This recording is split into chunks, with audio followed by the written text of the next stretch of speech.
வணக்கம். இது நம்ம டிஎன்பிசி வீடியோவில் அப்படிங்கிற சேனல். வாங்க வீடியோக்குள்ளே போகலாம். இன்றைக்கி இந்த வீடியோவில் பார்க்க போகிறோம் அப்படின்னா பாக்ஸ் கொஸ்டின் தான் பார்க்க போகிறோம். தேர்வு நோக்கில் குரூப் 4 தேர்வுக்காக தொடர்ந்து நம்ம சேனலில் பாக்ஸ் கொஸ்டின் பார்த்துட்ருக்கோம். அந்த வகையில் இன்றைக்கி என்ன பார்க்க போகிறோம் அப்படின்னா தமிழகத்தின் நீர்நிலை பெயர்களும் விளக்கமும் குறித்து தான் நம்ம பார்க்க போகிறோம். வீடியோவை ஸ்கிப் பண்ணாமல் முழுமையாக பாருங்கள்.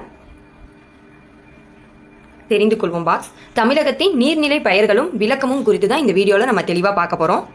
அகழி கோட்டையின் புறத்தே அகழ்ந்தமைக்கப்பட்ட நீர் அரண் அப்படின்னு சொல்கிறாங்க. அகழினா அதுக்கு டெஃபினேஷன் அதான். கோட்டையின் புறத்தே, அதாவது கோட்டைக்கு வெளியில் அகழ்ந்தமைக்கப்பட்ட ஒரு நீர் அரணா அகழி இருக்குது அப்படின்னு சொல்கிறாங்க. அடுத்தது அருவி. அருவினா நமக்கு தெரியும், மலை முகட்டு தேக்க நீர் குத்திட்டு குதிப்பது, அதாவது மலையிலேருந்து குதிப்பது தான் வந்து அருவி நீர் அப்படின்னு சொல்கிறாங்க. அடுத்தது ஆழி கிணறு. கடல் அருகே தோண்டி கட்டிய கிணறு தான் ஆழி கிணறு அப்படின்னு சொல்கிறாங்க. கடல் அருகே தோண்டி கட்டிய கிணறு, ஆழமாக தோண்டி கட்டிய கிணறா ஆழி கிணறு இருக்குது. அடுத்தது ஆறு. இரு கரைகளுக்கிடையே ஓடும் நீர் பரப்புன்னு சொல்கிறாங்க. ஆறு நமக்கு தெரியும். அடுத்தது இளஞ்சி. பல வகைக்கும் பயன்படும் நீர் தேக்கம் தான் இளஞ்சி அப்படின்னு சொல்கிறாங்க. இது ரொம்ப முக்கியம். பல வகைக்கும் பயன்படும் நீர் தேக்கமாக இருக்கா அந்த இளஞ்சி. அடுத்தது உரை கிணறு. மணற்பாங்கான இடத்தில் தோண்டி சுடுமண் வளையமிட்ட கிணறு அப்படின்னு சொல்கிறாங்க. உரை கிணறு அப்படிங்கிறது மணற்பாங்கான இடத்தில் தோண்டி சுடுமண் வளையப்பட்ட கிணறு அப்படின்னு சொல்கிறாங்க. அடுத்தது ஊருணி. மக்கள் பருகு நீர் உள்ள நீர்நிலை, மக்கள் அனைவருக்கும் பயன்படக்கூடிய நீர்நிலையாக ஊருணி அப்படிங்கிறது இருக்குது. அடுத்தது ஊற்று. அடியிலிருந்து நீர் ஊற்றுவது, அதுதான் ஊற்று அப்படின்னு சொல்கிறாங்க. அடுத்தது ஏரி.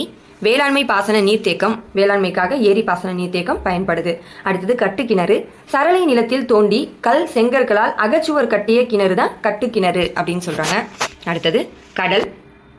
அலைகளை கொண்ட உப்பு நீர் பெரும் பரப்பு தான் கடல். கடல் நமக்கு தெரியும், அலைகள் நிறைய எழும்பும், உப்பு நீராக இருக்கும், அதுதான் சொல்கிறாங்க பெரும் பரப்பு.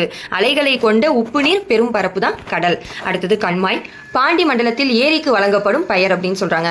அதாவது பாண்டிய மண்டலத்தில் ஏரியை வந்து கண்மாய் அப்படின்னு சொல்கிறாங்களாம். அடுத்தது குண்டம். சிறியதாய் அமைந்த குளிக்கும் நீர்நிலை, சின்னதாக குளிக்கிறதுக்கு தகுந்த மாதிரி நமக்கு அமைய பெற்றது தான் குண்டம் அப்படின்னு சொல்கிறாங்க. அடுத்தது குண்டு. குளிப்பதற்கேற்ற சிறுகுளம் அப்படின்னு சொல்கிறாங்க. குண்டு அப்படின்னா குளிப்பதற்கேற்ற சிறுகுளம். அடுத்தது குமிழி ஊற்று, அதாவது அடிநிலத்து நீர் நிலமட்டத்திற்கு கொப்பளித்து வரும் ஊற்று தான் இந்த குமிழி ஊற்று அப்படின்னு சொல்கிறாங்க. அடுத்தது ஊவல். ஊவல் அப்படின்னா உவர்மண் நிலத்தில் தோண்டப்படும் நீர்நிலையாக இருக்குது. அதுக்கப்புறம் கேணி. அகலமும் ஆழமும் உள்ள பெருங்கிணறு. கேணி நமக்கு தெரியும், நம்ம வீட்டில் எல்லார் வீட்லேயுமே இருக்கும். அகலமாகவும் ரொம்ப ஆழமாகவும் உள்ள பெருங்கிணறு தான் நம்ம கேணி அப்படின்னு சொல்லுவோம். அடுத்தது வந்து புனர்குளம்.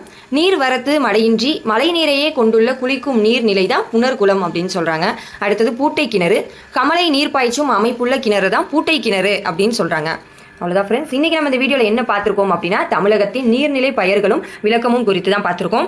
ஒன்ஸ் பார்க்கலாம். அகழினா என்னன்னு பார்த்தோம். அருவி, ஆழி கிணறு, ஆறு, இளஞ்சி, உரை கிணறு, ஊருணி, ஊற்று, ஏரி, கட்டுக்கிணறு, கடல், கண்மாய், குண்டம், குமிழி ஊற்று, கூவல், கேணி, அது மட்டும் இல்லாமல் புனர்குளம், பூட்டை கிணறு, இது எல்லாமே தமிழகத்தின் நீர்நிலை பெயர்களும் அது எந்த வகையில் நமக்கு உதவி புரியுது அப்படிங்கிறதுக்கான விளக்கமும் கொடுத்துருக்காங்க. இந்த வீடியோ உங்களுக்கு பிடிச்சிருக்கும், பயனுள்ள தகவலாம் கிடைச்சிருக்கும் அப்படின்னு நினைக்கிறேன். இந்த வீடியோ பிடிச்சிருந்தா நம்ம சேனலை மறக்காமல் சப்ஸ்கிரைப் பண்ணுங்கள், உங்கள் ஃப்ரெண்ட்ஸ்க்கும் ஷேர் பண்ணுங்கள். நெக்ஸ்ட் வீடியோவில் பார்க்கலாம். தேங்க்யூ.